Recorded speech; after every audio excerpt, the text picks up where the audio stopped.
রাসূলুল্লাহ সাল্লাল্লাহু আলাইহি ওয়াসাল্লাম কোন মাসের কোন তারিখে জন্মগ্রহণ করেছেন এই মর্মে কোনো সহিহ হাদিস নাই, জয়ীফ হাদিস নাই, কোনো জাল বানোয়াট হাদিস পর্যন্ত নাই। যেহেতু এর কোনো দলিল নাই, সেহেতু ইতিহাসবিদরা রাসূল সাল্লাল্লাহু আলাইহি ওয়াসাল্লামের জন্ম তারিখ আলোচনা করতে গিয়ে তারা বিরাট মতভেদ করেছেন। তাদের মধ্যে অনেক বড় মতভেদ রয়েছে।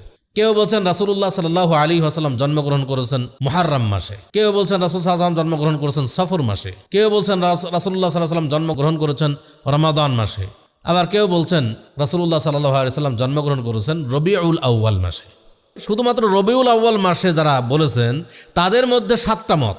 কেউ বলছেন 2 তারিখ, কেউ বলছেন 8 তারিখ, কেউ বলছেন 9 তারিখ, কেউ বলছেন 10 তারিখ, কেউ বলছেন 12 তারিখ, কেউ বলছেন 17 তারিখ, কেউ বলছেন 22 তারিখ। সম্মানিত উপস্থিতি, আপনাদের বিবেকের কাছে প্রশ্ন, কারণ আমরা সবাই বিবেকবান মানুষ। আমরা হলাম আশরাফুল মাখলুকাত, ন্যায় অন্যায় সঠিক ব্যাঠিক সত্য